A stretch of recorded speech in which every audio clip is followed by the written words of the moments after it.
One day before Christmas Eve, my dad said, "The best gift would be if you vanished from this family." You know that gut-wrenching feeling when your own family, the people who are supposed to love and support you, cut you down to your very core? Imagine hearing your father, at a family Christmas dinner, declare to a room full of relatives, "The best gift would be if you disappeared from this family entirely." And then, silence. Not a single person spoke up for me. My own brother, the golden child, just laughed. So I did exactly that. I disappeared. Not by running away, but by granting his wish in the most devastating way possible. I dismantled their lavish lifestyle, the one I secretly funded for 8 long years. And what I taped to their fridge, well, it silenced them all. But this isn't just a story about revenge. It's about finding your voice, your power, and your true worth when the people who should see it refuse to. It was December 23rd, 6 p.m. Our Seattle mansion was buzzing with family. 18 relatives, all gathered for what they thought was another festive Ifield holiday. My father, the esteemed Dr. Robert Efield, raised his wine glass, a smug smile on his face. "The best Christmas gift," he announced, his eyes locking onto mine with a cold, dismissive glint, "would be if Willow disappeared from this family entirely." The room went dead silent. You could hear a pin drop. No one, not my mother, not my aunts, not my uncles, said a single word in my defense. My brother, Michael, just let out a sharp, mocking laugh. They had no idea they were applauding their own financial ruin. See, while they openly mocked my useless tech career, I'd been the invisible backbone of their entire existence. I was paying $4,800 every single month for their utilities, keeping their lights on, their heated floors warm, their infinity pool sparkling. I'd covered Dad's forgotten mortgage payments 11 times, saving him from delinquency. I had even co-signed the very loan that kept a roof over their heads, because his malpractice settlement had tanked his credit. The total damage? A staggering $500,400 over 8 years. I'm Willow, I'm 32, and tomorrow night, at the hospital's biggest gala, I was about to reveal something that would make my father wish he'd never opened his mouth. Because I was about to become his boss. The Ifield name carries a colossal weight in Seattle's medical circles. 3 generations of doctors, all prestigious, all published, all revered.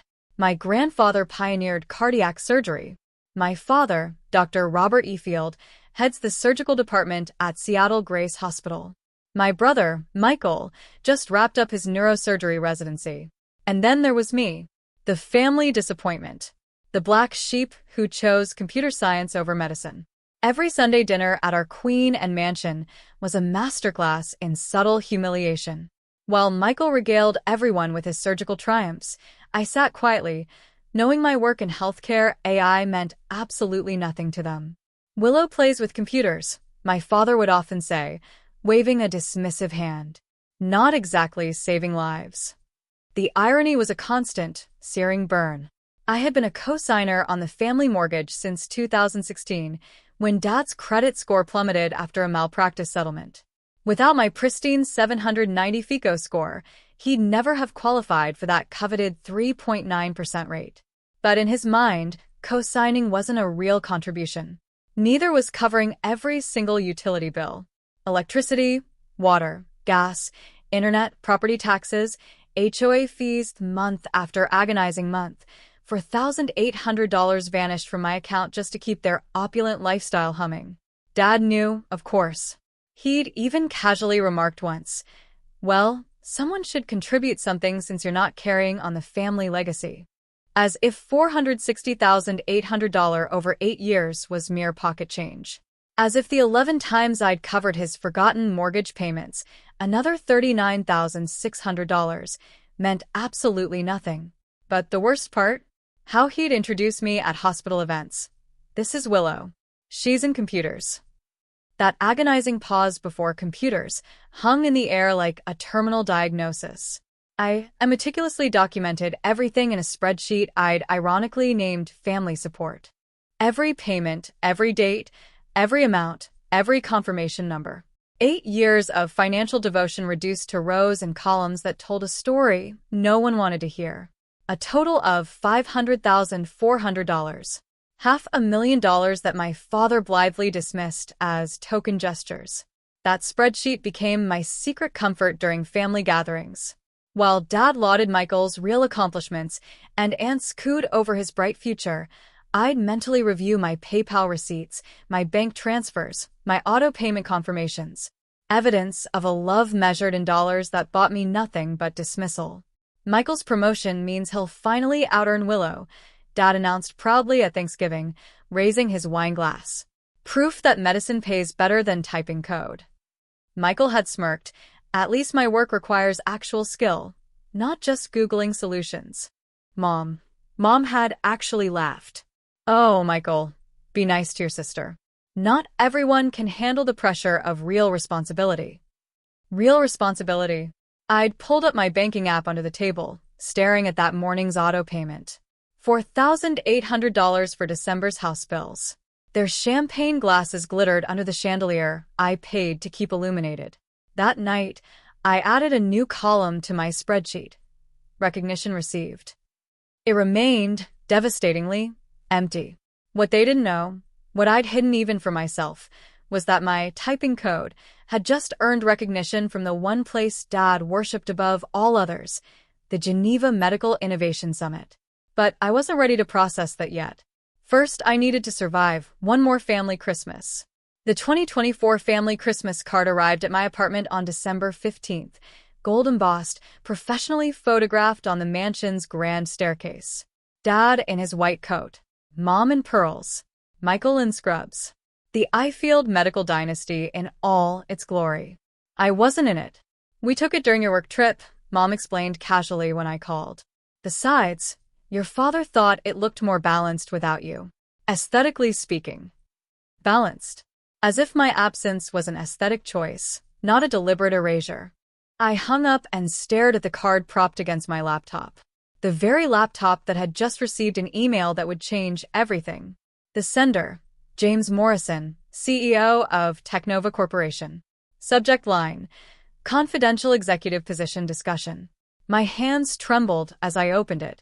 Technova, the tech giant with an $8.2 billion market cap, whose medical division had just revolutionized diagnostic AI.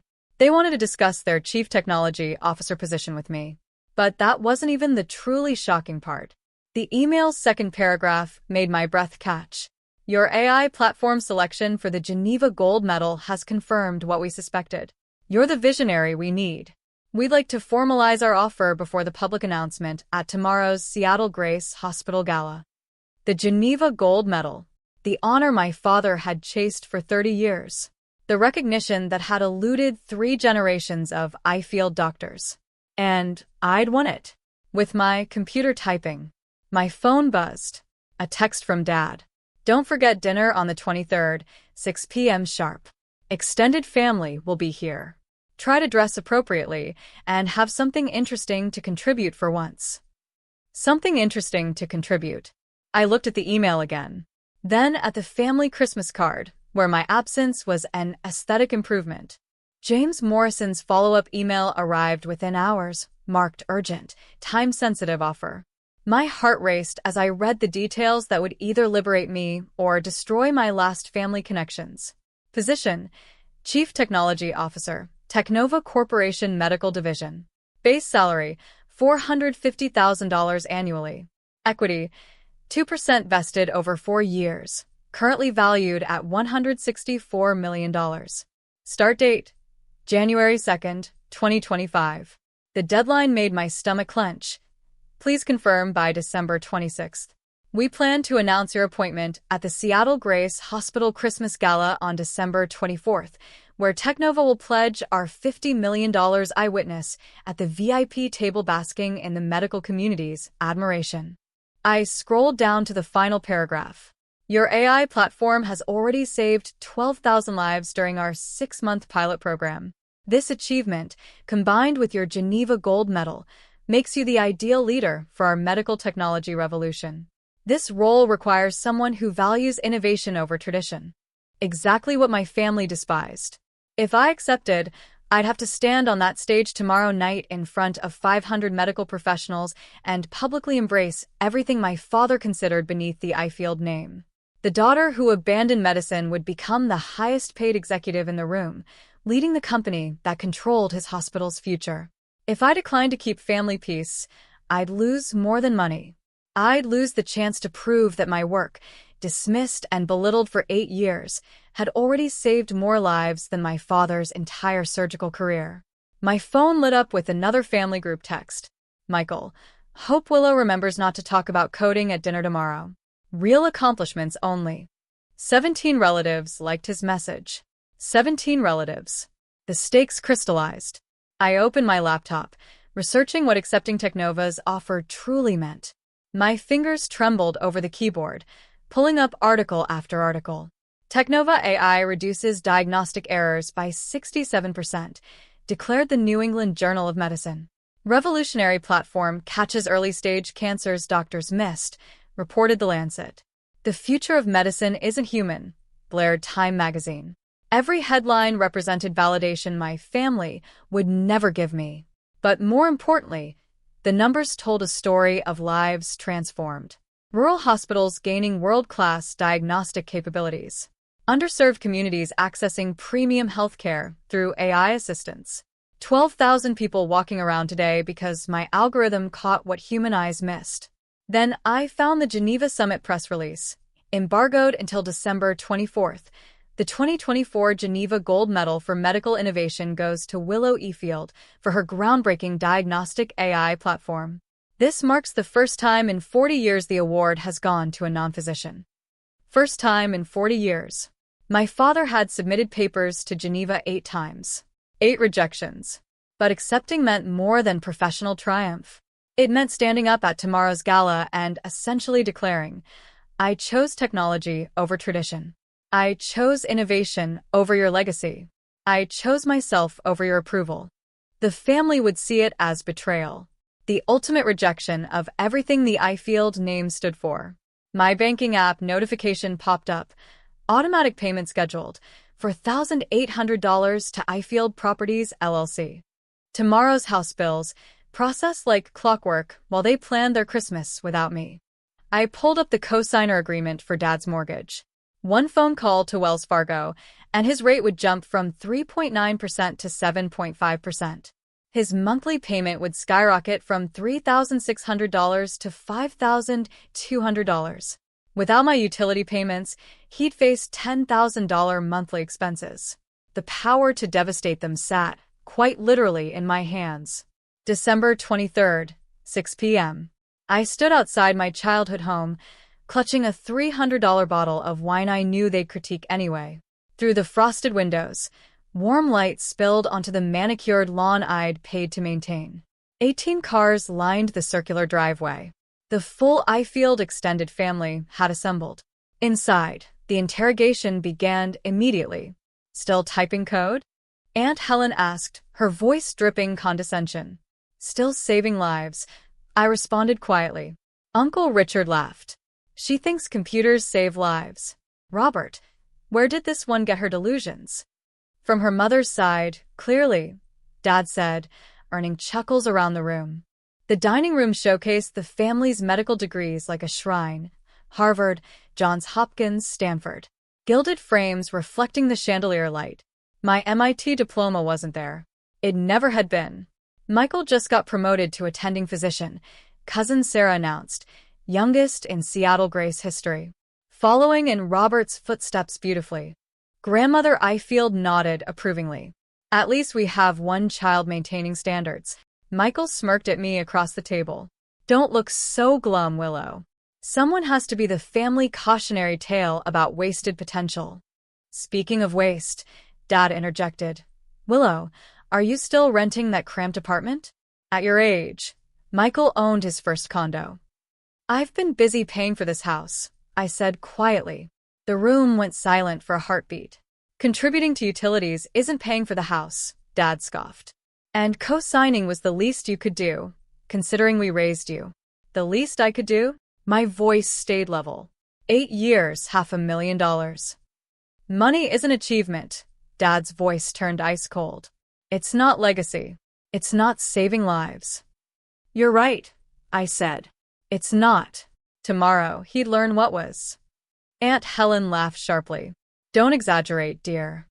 I pulled out my phone, opening the spreadsheet I'd memorized. Utilities, property taxes, HOA fees, $4,800 monthly for 96 months.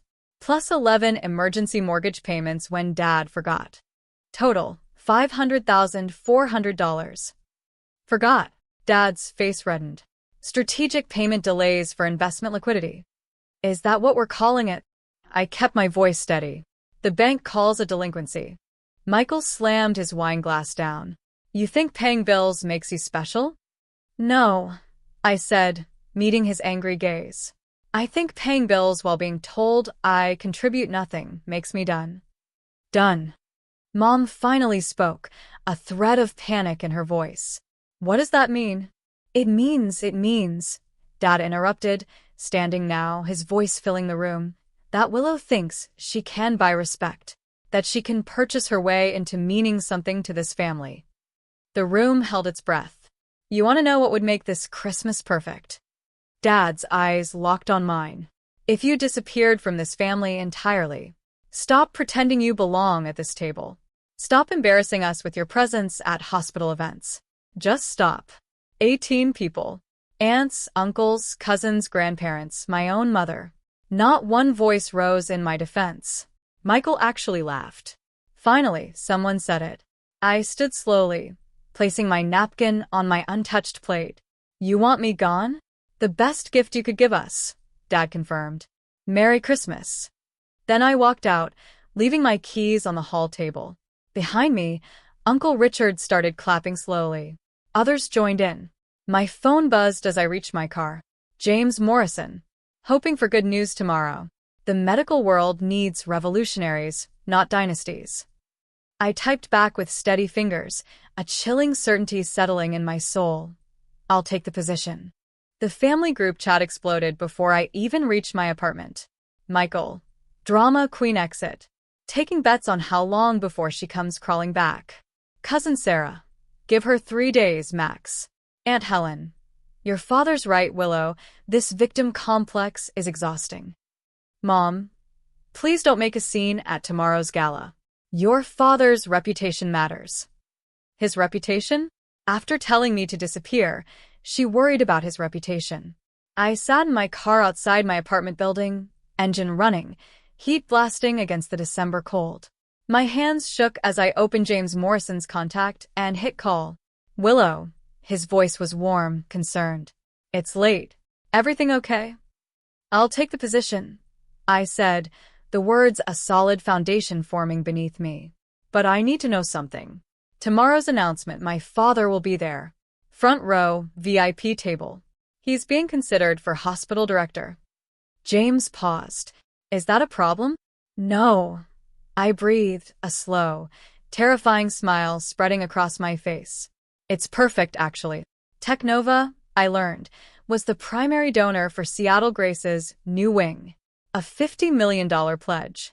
Our largest medical pledge ever, James confirmed, understanding dawning in his tone. Willow, what happened? My family just made it clear I don't belong with them, I said, my voice steel. Tomorrow, I'd like to show them where I do belong. The announcement was scheduled for 8 p.m., right after my father's keynote on medical excellence through generations. The irony in James' voice was sharp. The press release about your Geneva gold medal goes live simultaneously. He's giving a keynote about family legacy and medicine. How the Ifield name represents 3 generations of surgical excellence. I actually laughed, a cold, bitter sound. Then tomorrow should be educational. Willow. James's voice gentled. Are you sure you're ready for this? I looked at the family chat now, planning tomorrow's Christmas dinner without me. I've been ready for 8 years. After ending the call with James, I opened my laptop to review the contract DocuSign had just sent. Every detail felt surreal.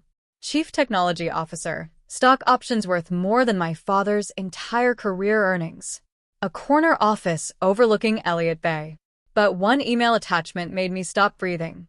Seattle Grace Donor Hierarchy 2024. Technova Corporation sat at the very top. Primary benefactor. $50 million pledged. The entire new surgical wing would bear the Technova name. Every recovery room, every piece of equipment my father would use for the remainder of his career would carry the logo of the company I'd now help lead. James had included a note. The hospital board requested you personally attend tomorrow's check presentation. They're particularly excited about implementing your AI diagnostic system hospital-wide. Dr. Patricia Hayes specifically asked if you'd consider joining their innovation committee. Patricia Hayes, the hospital director my father desperately wanted to impress for his promotion. Another email popped up, forwarded from James. The sender made my pulse race. Geneva Medical Summit Committee. Dear Mr. Morrison, we're pleased to confirm that media outlets have been notified about tomorrow's embargo lift. The announcement of Miss Ifield's Geneva Gold Medal will coincide with your gala event at 8 p.m. PS. Reuters, Associated Press, and Medical Innovation Quarterly have all confirmed coverage.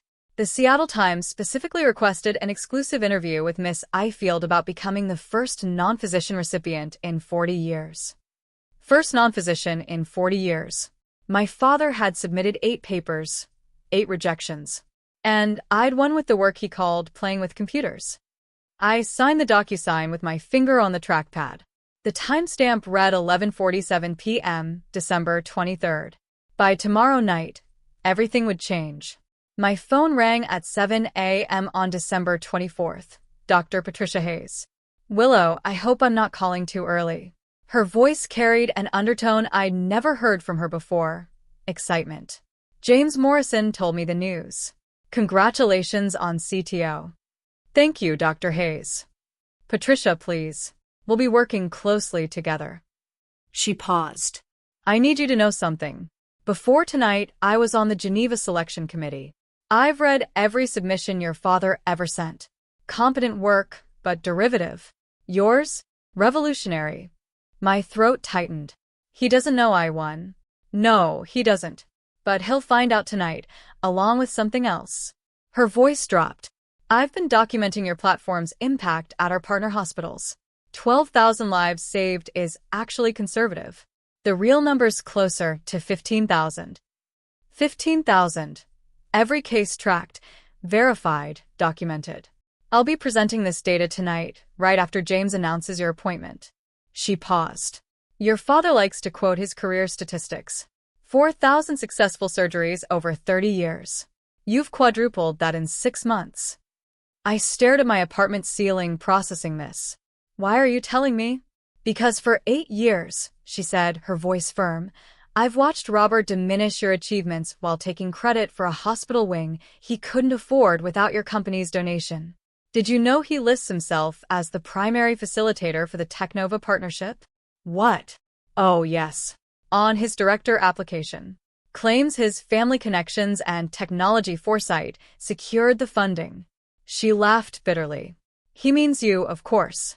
The daughter, he tells everyone, is wasting her life. You rejected his director application.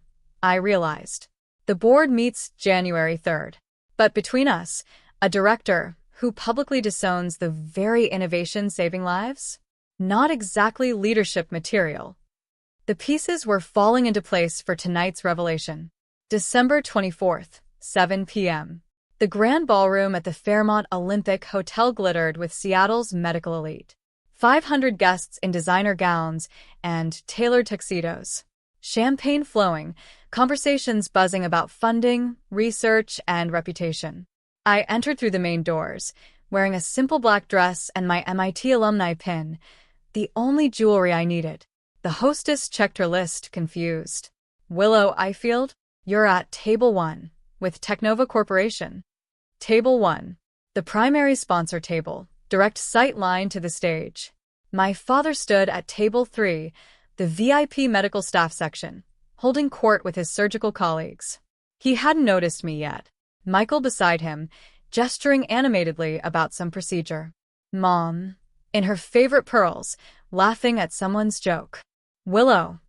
James Morrison's voice cut through the crowd. 6'2", silver-haired, a commanding presence that made heads turn.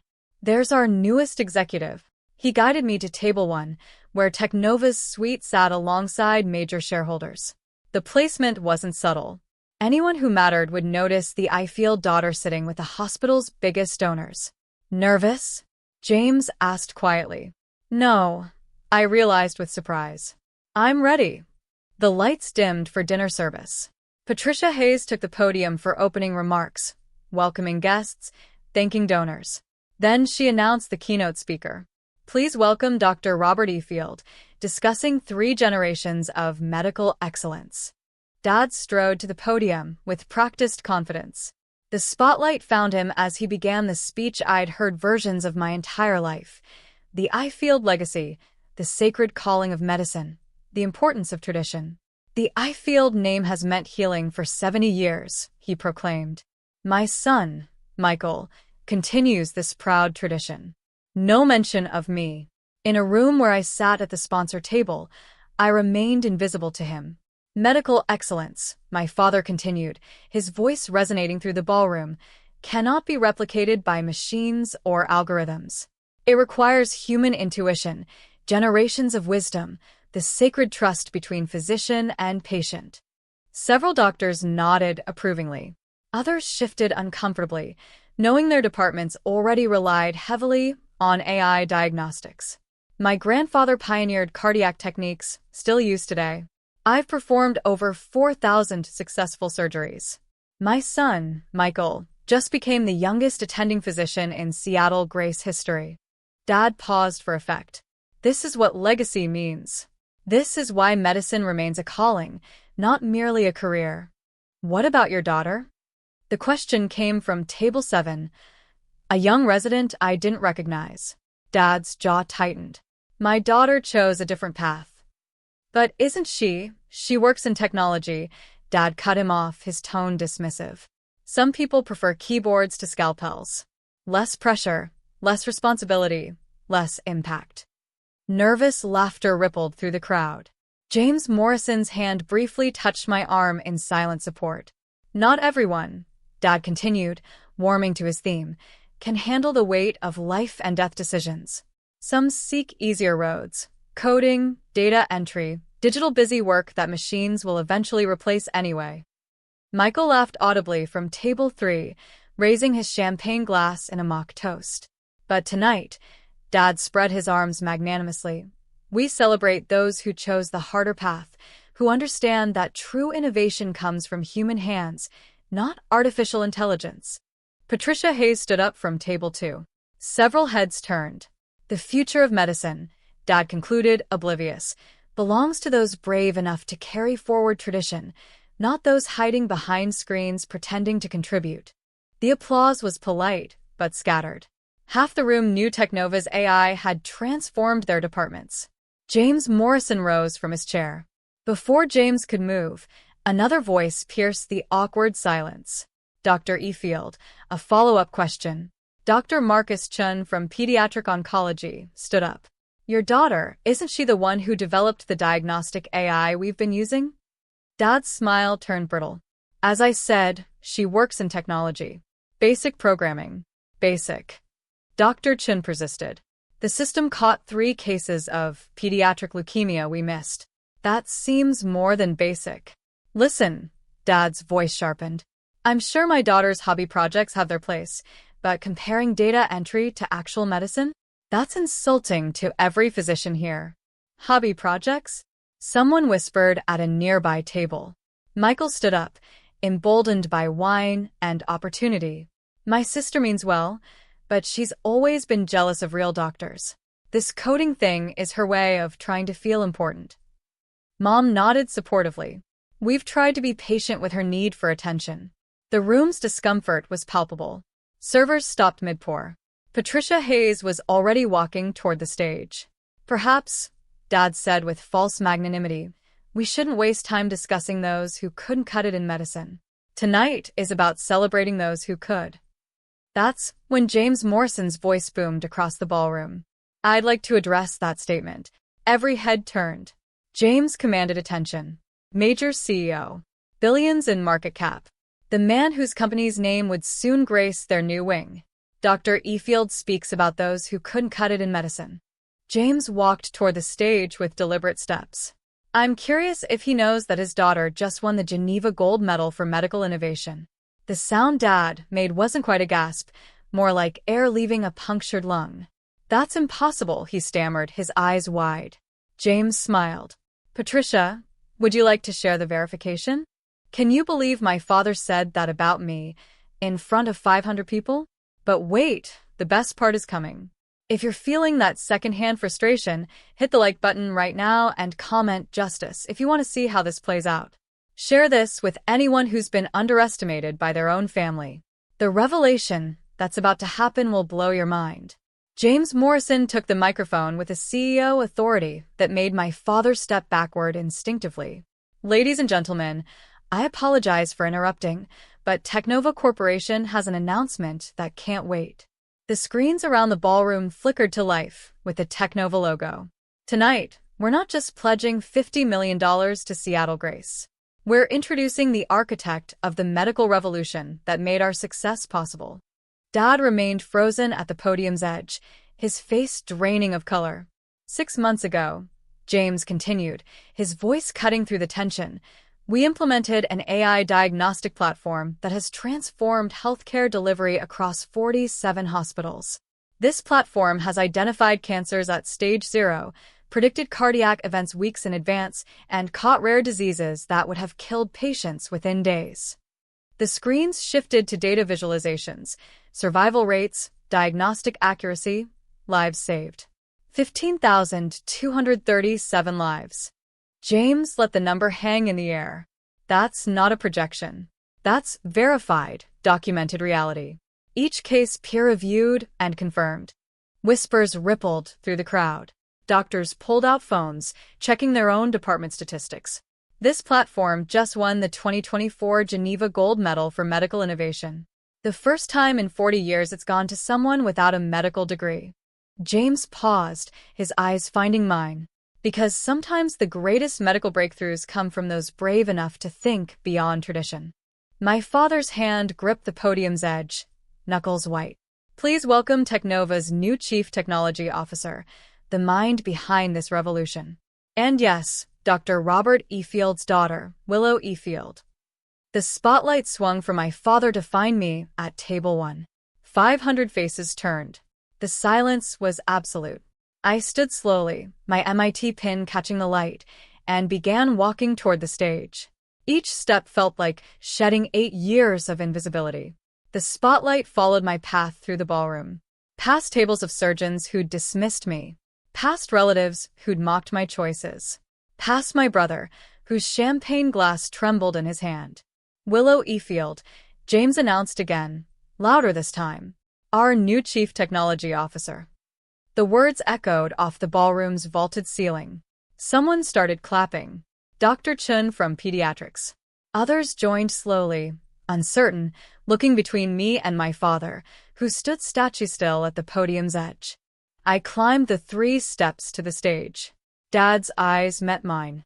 Confusion, disbelief, and something else. Fear. That's impossible, he whispered into the hot mic. She can't be. James handed me the microphone with a subtle nod of encouragement. The weight of it felt right in my hand. Good evening, I said, my voice steady and clear. Yes, I'm Robert Efield's daughter. The one who chose keyboards over scalpels. The one who couldn't handle real medicine. Michael had dropped back into his chair, face ash-white. Mom's hand covered her mouth. 12 hours ago, I continued, letting my words pierce the silence. My father told me the best Christmas gift would be if I disappeared from the family. 18 relatives applauded that suggestion. Gasps rippled through the crowd. Patricia Hayes was recording on her phone. So, I'm honoring his wish. I'm disappearing from the Ifield family legacy of traditional medicine. I turned to face my father directly, and appearing as the CTO of the company that will define medicine's future. The screens behind me lit up with the Geneva announcement, my name in bold letters beneath the gold medal image. Dad's legs seemed to give out. He gripped the podium to stay upright. I turned back to the audience, clicking the presentation remote James had discreetly handed me. the screens filled with data I knew by heart. This AI platform started as what my family called a hobby project, something I worked on during the nights I wasn't paying their bills. The spreadsheet appeared briefly, $500,400, highlighted in angry red. But while I was covering the mortgage on a house I wasn't welcome in, I was also building something that would save lives they couldn't reach. The next slide. Before and after diagnostic rates from Seattle Grace's own departments. Radiology, 34% improvement in early detection. Oncology, 47% reduction in misdiagnosis. Emergency, 89% faster critical condition identification. I kept my voice professional, letting facts speak louder than emotion. 15,000 lives saved in 6 months. That's 83 lives per day. While my father performed 4,000 surgeries over 30 years, this platform saves that many every 7 weeks. Those are just numbers. Dad finally found his voice, though it cracked. Medicine is about human connection. You're right, I interrupted calmly. Which is why the platform doesn't replace doctors. It empowers them. It gives them time for human connection by handling data analysis in seconds instead of hours. Patricia Hayes had joined us on stage. "If I may," she said, taking a second microphone. "Dr. Efield, you've repeatedly dismissed your daughter's work as not real medicine. Yet, you listed yourself as the primary facilitator of Technova's donation on your director application. You claimed credit for the very innovation you're denouncing." The crowd's murmur turned sharp. Board members exchanged glances. Furthermore, Patricia continued, her voice gaining power, "The Geneva Committee you've submitted to 8 times? They specifically noted that Willow's work represents the most significant medical advance since antibiotics." Dad's mouth opened and closed soundlessly. Patricia Hayes wasn't finished. The hospital director commanded the stage with an authority that made my father shrink. "Let me be crystal clear for everyone here," Patricia announced. "Willow Efield's platform has reduced our mortality rate by 34%, the largest improvement in Seattle Grace's history. More effective than any surgical innovation, any pharmaceutical breakthrough, any traditional intervention we've implemented." She clicked to a new slide showing department rankings. Every department using her AI system was green, with unprecedented improvements. Every department resisting it, she paused meaningfully, has fallen behind national standards. My father's surgical department was highlighted in angry red at the bottom. "The future of medicine isn't tradition versus technology," Patricia continued. "It's embracing both. Something Miss Efield understood while others clung to outdated hierarchies." "This is ridiculous," Michael suddenly shouted from the floor, wine slurring his words. "She's not even a real doctor. She doesn't save lives. She types code." "Mr. Ifield," Patricia's voice turned ice cold. "Your sister's typing has saved more lives this month than you will in your entire career. Sit down." The rebuke echoed through the silent ballroom. Michael collapsed into his chair. Patricia turned to me. "Miss Efield, would you share your vision for Technova's partnership with Seattle Grace?" I nodded, clicking to the final slide. Architectural renderings of the new wing. The Technova Medical Innovation Center will integrate AI assistance into every aspect of patient care. We're not replacing the human touch. We're amplifying it. Doctors will have more time with patients, more accurate diagnostics, more lives saved. "The board has already approved full implementation," Patricia added, looking directly at my father. "Led by our new CTO, not by those who denied her value. Excellence through innovation, not just tradition." The moment I stepped off the stage, the media descended. Seattle Times, King 5 News, Medical Innovation Quarterly. All wanting the story of the surgeon's daughter who revolutionized medicine from outside its walls.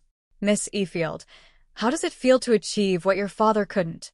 Were you motivated by family rejection? Will you maintain any relationship with your family?" I answered with measured professionalism. But my peripheral vision caught my father approaching through the crowd, his face desperate. "Willow, we need to talk," his voice barely carried over the reporters. "We did talk," I replied calmly, not breaking eye contact with the journalist. "Yesterday, you made your position clear. This is a misunderstanding. Excuse me, Dr. Efield. James Morrison intercepted smoothly. Your daughter has interviews scheduled. Perhaps you could schedule time through her assistant after the holidays? Her assistant? Dad's voice cracked. She's my daughter. No. I finally turned to face him fully. According to you, the best gift would be if I disappeared. I'm simply honoring your wishes professionally. The reporters were recording everything. Mom had pushed through the crowd, tears streaming. Willow, please. It's Christmas. Yes, it is. I pulled out my phone, showing them the family group chat. The one you're planning without me. Michael's message had 17 likes, remember? Board members were watching. Patricia Hayes stood nearby, arms crossed. The house, Dad started, a new fear in his eyes. We'll need new financial arrangements. I kept my voice level. I've covered $500,400 over 8 years. Consider it my graduation gift from the family that never wanted me. I've already notified Wells Fargo about removing myself as co-signer. Your rate adjustment letter should arrive by Monday. His face went gray. You're removing yourself as co-signer? Dad's voice pitched higher, panic breaking through his usual composure. Several board members stepped closer, sensing drama. Effective January 1st. I pulled up the Wells Fargo email on my phone, holding it where reporters could see. Without my credit score, your rate jumps from 3.9% to 7.5%. That's $5,200 monthly instead of $3,600. You can't. That's financial blackmail. No, it's financial independence, I said, a bitter satisfaction rising within me. Something you said I'd never achieve while playing with computers. I switched to my banking app. I'm also canceling the automatic payments for utilities, property taxes, HOA fees, and maintenance. That's another $4,800 monthly you'll need to cover. Michael had stumbled over, face flushed with alcohol and rage. You vindictive. Careful, Patricia Hayes warned, her voice sharp. You're speaking to Technova's CTO at a professional event. The board is watching. $10,000 monthly total. I continued calmly. The mortgage company has already been notified. They seemed very interested to learn that Dr. Robert Efield has been dependent on his daughter's charity for 8 years. Charity, Mom gasped. We're family. No, I countered, looking at each of them in turn. Family defends each other. Family celebrates success. Family doesn't applaud when someone says you should disappear. You made it clear I'm not family. I'm simply adjusting my finances accordingly. The Seattle Times reporter stepped forward. Miss Efield, are you saying your father has been financially dependent on you while publicly dismissing your career? The documents speak for themselves, I replied, forwarding the spreadsheet to her email. 8 years of records, every payment documented. Dad's legs wobbled. A board member offered him a chair. The best part, I added quietly, that co-signer clause was your addition, Dad. You insisted on it to get the lowest rate. Ironic, isn't it? James Morrison stepped to the microphone one final time, his CEO presence commanding immediate attention. Before we conclude tonight's announcements, there's one more matter. He clicked to a new slide showing Technova's donation terms. Our $50 million commitment comes with specific governance requirements. Dad, still slumped in the chair someone had provided, looked up sharply. The AI Innovation Wing will operate under independent leadership, separate from traditional surgical departments. James's eyes found my father. This ensures that progress isn't hindered by those who resist change.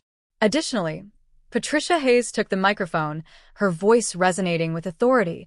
The hospital board has restructured our innovation committee. Effective immediately, it will be led by someone who understands both technology and medicine's future. Who? Dad's voice was barely a whisper. The committee specifically requested Miss Efield's guidance, Patricia announced. She'll have direct oversight of all AI implementation, reporting to the board, not department heads. The implication was clear. I would have authority over my father's department's technology adoption. This is nepotism in reverse. Michael slurred from the crowd. No, Patricia corrected sharply. Nepotism was promoting you despite mediocre performance, because your father was department head. This is meritocracy. She pulled up Michael's performance reviews on the screen. A devastating move. Bottom quartile in diagnostics. Multiple patient complaints. 3 near misses this month alone. Your promotion is under review, Michael. We'll be investigating whether family connections influenced it. Mom was crying openly now. The family members who'd laughed at me yesterday were backing away, distancing themselves from the public humiliation. Merit, I said quietly into the sudden silence. Not name. That's the future of medicine. December 25th, Christmas morning. The Seattle Times front page. Business section. Tech daughter saves medical dynasty, then cuts it off. My phone hadn't stopped buzzing since midnight. LinkedIn notifications showed 50,000 new followers and counting. The Geneva announcement had gone viral on medical Twitter. Hashtag merit not nepotism was trending. The article was devastating in its thoroughness. Reporter Sarah Chen had done her homework, pulling public records, interviewing hospital staff, documenting every claim. The photo they'd chosen showed the exact moment of revelation. Dad gripping the podium, me walking toward the stage, the crowd's shocked faces. 8 years of financial support while being publicly dismissed. The article read. Documents show Willow E. Field contributed over $500,000 to maintain the very household that excluded her from their Christmas celebrations. My email inbox exploded. Job offers from Mayo Clinic, Cleveland Clinic, Johns Hopkins. Speaking invitations from Harvard Medical School, Stanford, MIT. Every major medical AI company wanting partnerships. But the most telling responses came from other healthcare professionals. Finally, someone stood up to the old boys club. Your father dismissed my AI research proposal 3 times. Karma is beautiful. I'm a surgeon's daughter who became a nurse. He told me I couldn't hack real medicine. Thank you for this. The family group chat had gone silent. After 37 missed calls from Dad, 23 from Mom, and 1 text from Michael. You've ruined us. I had to agree with myself. No, I thought, scrolling through the opportunities flooding in. I'd freed myself. Local news picked up the story by noon. Prominent surgeon's financial dependence on dismissed daughter exposed at charity gala. By evening, it had gone national. CNN. When family betrayal meets professional triumph. The Willow E. Field story. Every share, every comment, every view was another crack in the Ifield family facade. By December 26th, the family scramble had turned desperate. Dad, 47 missed calls, 23 voicemails ranging from anger to pleading. Willow, this is cruel and unnecessary. Call me immediately. The mortgage company called. You can't do this. Please. Your mother is devastated. I'm sorry. Okay? Is that what you want to hear? Mom's texts were guilt-laden masterpieces. How could you humiliate us like this? Christmas was ruined without you. Your father hasn't slept. Please come home so we can talk. Michael's emails progressed from rage to panic. You vindictive witch. You've destroyed my career. The board is investigating my promotion. This is your fault. I could lose my license if they find Dad influenced the hiring. Please tell them it wasn't nepotism. Please. The extended family suddenly discovered my number. Aunt Helen. Sweetheart, we always believed in you. Perhaps you could reconsider the co-signing? Uncle Richard. Proud of your success. By the way, does Technova have openings? Cousin Sarah. Girl boss, could you put in a word at the hospital? Even Grandmother Ifield, who hadn't called in 3 years. Darling. Family forgives. Your father is suffering. The most telling message came from their financial advisor, accidentally CC'd to me. Dr. Efield, without Willow's support, you'll need to liquidate investments or sell the house within 90 days. The payment increase is unsustainable with your current obligations. Their dream home, their status symbol, their castle, built on my silent support. I archived every message without responding. They'd wanted me gone. They'd celebrated my erasure. Now, they were learning what my absence actually meant. Not just emotionally, but financially, professionally, socially. The reckoning they'd never imagined had arrived. January 3rd arrived with consequences as precise as surgical cuts. The hospital board meeting minutes were leaked within hours. Dad's director application denied. The reasons cited made headlines in medical blogs: failure to demonstrate inclusive leadership and resistance to innovation adoption. Michael's situation was worse. The investigation into his promotion revealed what everyone suspected: fast-tracked advancement, overlooked performance issues, preferential scheduling. His attending position was revoked.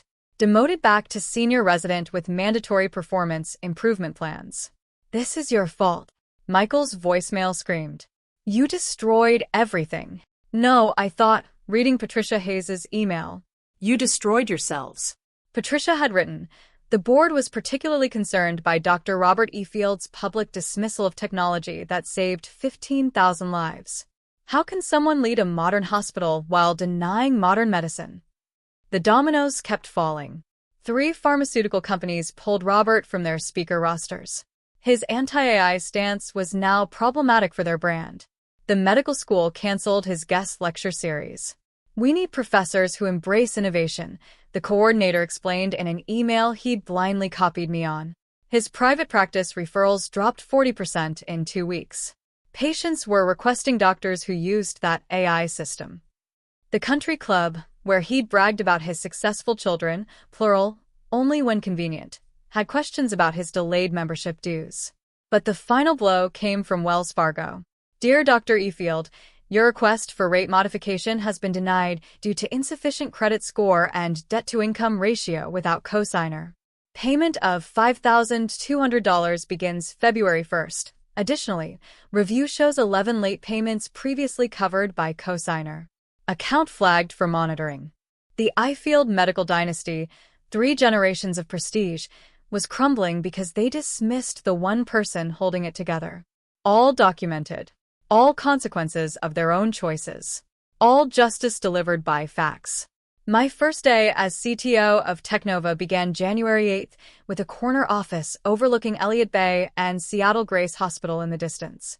"Welcome aboard," James Morrison said, gesturing at the view. "Poetic, isn't it?" 200 engineers reported to me now. My assistant, Marcus, had already fielded 12 interview requests and 37 partnership proposals before 10 a.m. "The Geneva Committee wants you as keynote for their 2025 summit," Marcus announced. "They're calling it Medicine Beyond Tradition, the iField Revolution." The irony wasn't lost on me.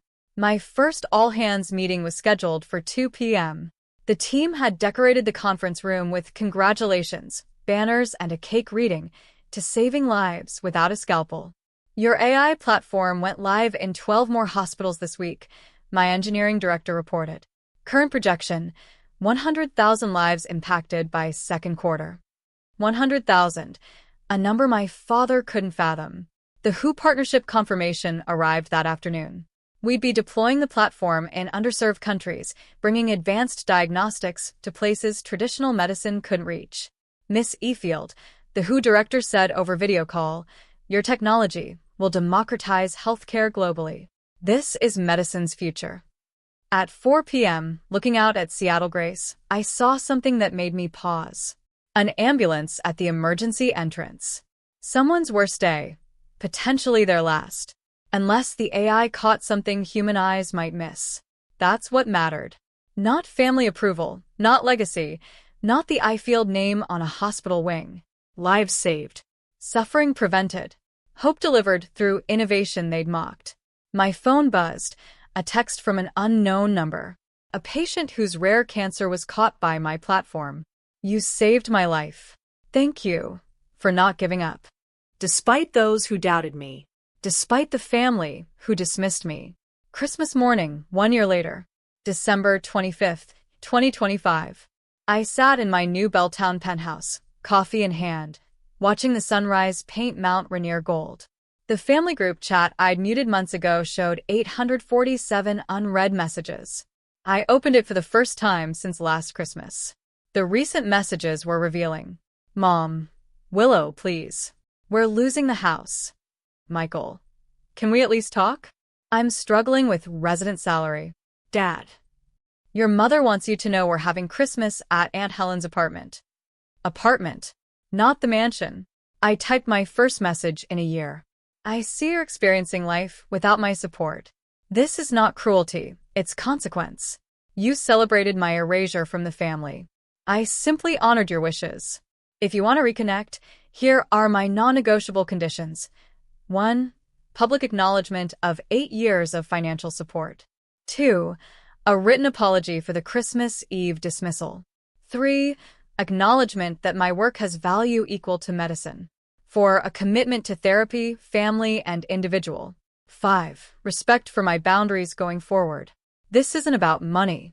It's about recognition, respect, and rebuilding on truth, not tradition. You have my terms. The choice is yours. I sent it and closed the app. Within minutes, my phone rang. Mom. I let it go to voicemail.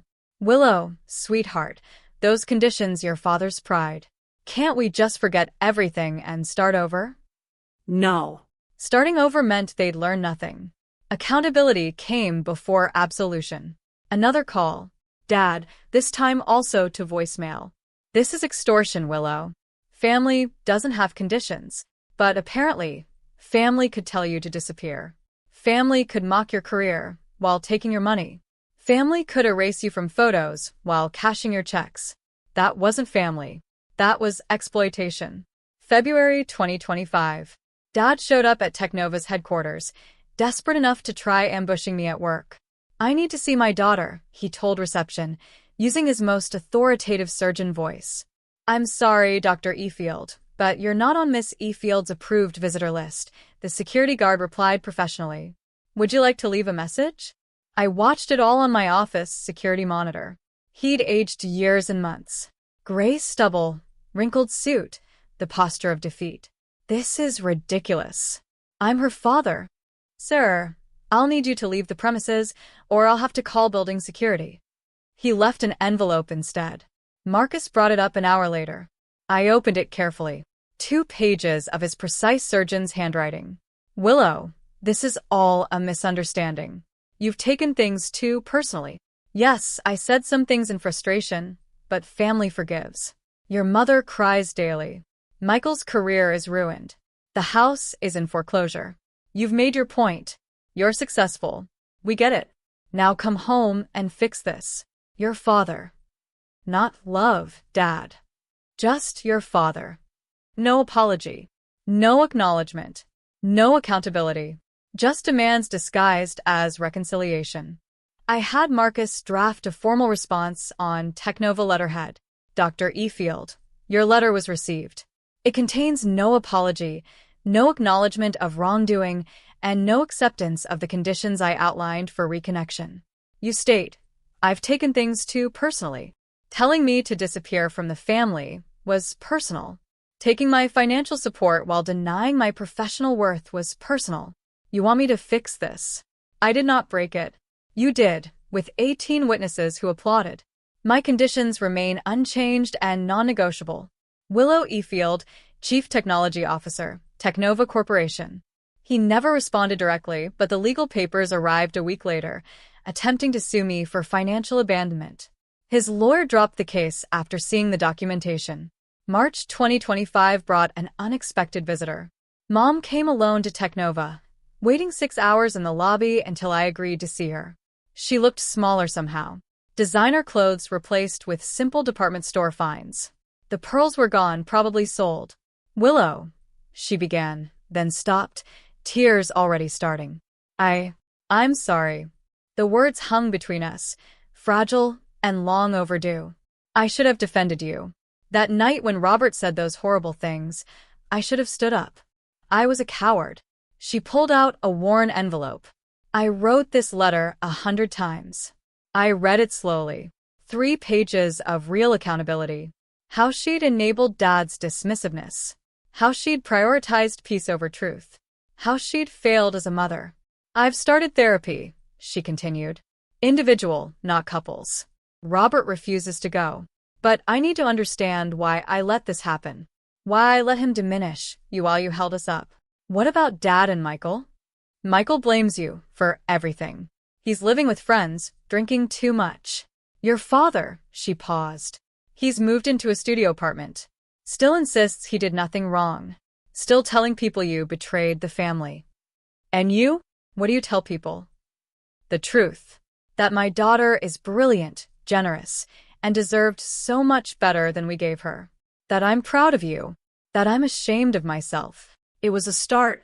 Not forgiveness, not reconciliation, but a crack in the wall. Coffee, I said finally. Once a month, neutral location. You don't speak for Dad or Michael. You don't carry messages. You don't guilt trip. Just coffee. I'll take it, she whispered. It's more than I deserve.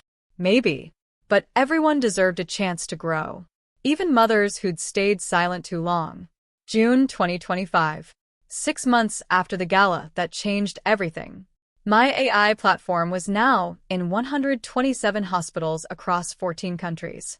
The life counter on my office wall showed 103,147 lives impacted. By year's end, we'd cross 250,000. The Geneva Summit keynote had been standing room only. Medicine's future beyond the eye-field legacy drew record attendance. I never mentioned my father by name, but everyone knew.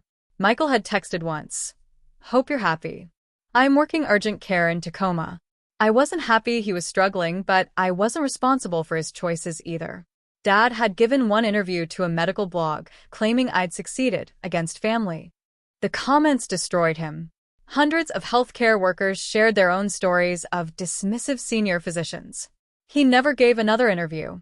Mom and I had our monthly coffees. Slowly, carefully, we were building something new. Not a daughter trying to earn love through payment. Not a mother enabling toxic dynamics. Just two women learning to see each other clearly. Your father asked me to give you this, she said at our latest meeting, sliding a card across. We agreed. No messages. I know. I told him that, but read it later or don't. Your choice. I opened it that night. A Christmas card. Inside, his handwriting. I was wrong. 3 words. No signature. It wasn't enough.